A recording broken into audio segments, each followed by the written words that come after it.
এবং ঘুষখোর চোর ডাকাতকে আমি আইন প্রণেতা হিসেবে সংসদে প্রেরণ করছি।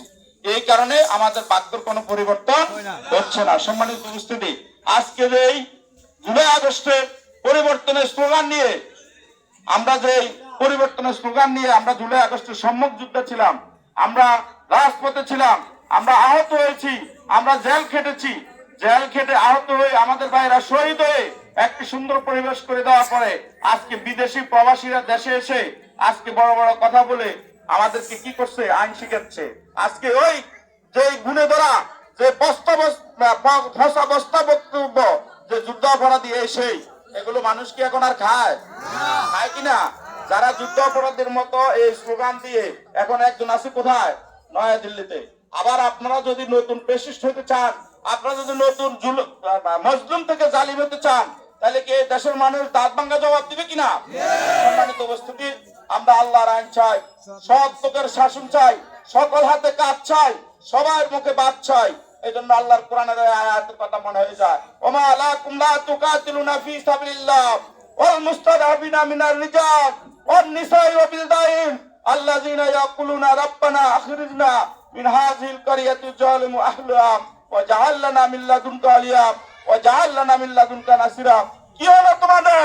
কেন তোমরা সংগ্রাম করতেছো আল্লাহর রাহে, অথচ অসংখ্য বনি আদম আল্লাহর দরবারে নারী পুরুষ স্বীকার করে বলতেছে, হে রাব্বুল আলামিন, আমাদেরকে জালিম অধ্যুষিত এলাকা থেকে উত্তোলন করে নিয়ে যাও, অথবা তোমার পক্ষ থেকে একজন সাহায্যকারী অভিভাবক প্রেরণ করো। সম্মানিত উপস্থিতি, আজকে সময় এসেছে এই নতুন বাংলাদেশে আমরা বাংলাদেশ জামাত ইসলামী আজকে যে স্লোগান নিয়ে এসেছি, আমাদের আমিরে জামাত যে স্লোগান নিয়ে এসেছে, আজকে সারা বাংলাদেশে রব উঠেছে, জোয়ার উঠেছে। এই বাংলাদেশকে পরিবর্তন করার জন্য দাঁড়িপাল্লা এবং জামাত ইসলামের বিকল্প কোনো শক্তি আজকে বাংলাদেশে নাই। আমরা এই দনেশ্বর গ্রাম থেকে পরিবর্তনের স্লোগান নিয়ে আগামী দিনে এই বড়রাতে যারা বলে যে আমাদের কোনো ভোট নাই, তারা ভোট ব্যাংক, এখন আওয়ামী লীগের নেতাদের পায়ে পড়ে পড়ে ভোট চাচ্ছে। আমাদের কাছে রেকর্ড আছে, যাই বলে যে আপনাদের কোনো প্রার্থী নাই এবং ওনারা পুনরা আমি অমুক আপনার সাথে চা খাইতে চাইতেছি। সম্মানিত উপস্থিতি, আমরা কিন্তু এরকম করি না। বরং আওয়ামী লীগের লোকেরা 16 মাস দেখেছে আমরা আওয়ামী লীগের কোন লোকের নামে একটা জিডিও করি নাই, করছি কিনা? আমরা আওয়ামী লীগের লোককে কানে কানে বলি নাই আপনার নামে থানায় তালিকা হয়েছে, আবার পুলিশকে বলি নাই আপনি যান যাইয়া নিয়ে আসেন, আমি ছুটাবো 15,000 20,000 50,000 টাকা দিয়ে মামলা। এটাকে বলে মামলাবাজি।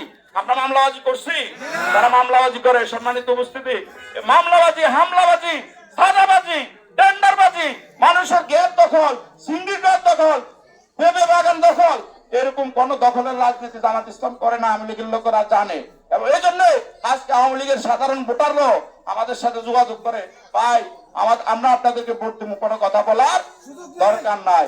এই জন্য ইনসাফ ভিত্তিক একটি সমাজ ব্যবস্থা কায়েমের জন্য সম্মানিত উপস্থিতি 12 তারিখ আমরা দলে দলে কাতারবন্দি হয়ে ফজরের আগেই আমরা কেন্দ্রে গিয়ে আমাদের যে নেতা পেয়েছি, আমরা এরকম নেতা বাংলাদেশে খুব কমে আছে।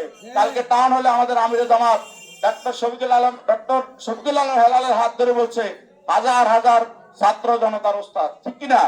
সম্মানিত অবস্থা এরকম একজন লোক আমরা পেয়েছি। তাই সুতরাং এই দনেশ্বরবাসী ধন্য, এই দনেশ্বরবাসীর ধন্য এই জন্য যদি এই দনেশ্বর গ্রাম থেকে ডক্টর শফিকুল আলম হেলাল নীরব ভোট বিপ্লবের মাধ্যমে আগামী দিনে সংসদ সদস্য হয়, ইনশাল্লাহ বড়ুরার চেহারা পরিবর্তন হয়ে যাবে।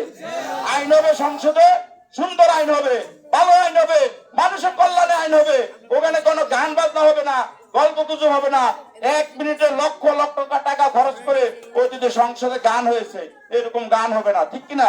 সম্মানিত উপস্থিতিতে আসুন, কনকন এই ঠান্ডার সময় আপনাদেরকে আন্তরিক অভিনন্দন জানাচ্ছি এবং আমি আমার ইউনিয়নে আপনাদেরকে জানাতে বলতে চাচ্ছি, আগামী 12 তারিখ সাতপুর ইউনিয়ন এমন একটি নির্বাচন উপহার দিবে যেটা কেউ কল্পনা করতে পারবে না। আমরা আপনাদেরকে আহ্বান জানাচ্ছি, আপনারা আপনাদের প্রার্থীর জন্য সকল মতামত ভুলে, দলীয় সকল মতামত ভুলে, দল মত নির্বিশেষে সকল মানুষের দাঁড়িপাল্লা ভোট দিয়ে ডক্টর শফিকুল আলমকে সংসদে পাঠানোর উদাত্ত আহ্বান জানিয়ে আপনাদেরকে আবারও আন্তরিক শুভেচ্ছা জানিয়ে আমি আমার কথা শেষ করছি। জয় হোক দাঁড়িপাল্লা, জয় হোক এই দেশের মজলুম মানবতার, জয় হোক এই দেশের সাধারণ খেটে খাওয়া মানুষের, এবং যারা শহীদ হয়েছে আল্লাহ রাব্বুল আলামিন তাদের রক্তের বিনিময় এই সমাজটাকে একটি সুন্দর সমাজ বিনির্মাণে কবুল করুক। আপনাদের সবাইকে ধন্যবাদ জানিয়ে কথা শেষ করছি। আসসালামু আলাইকুম ওয়া রাহমাতুল্লাহ।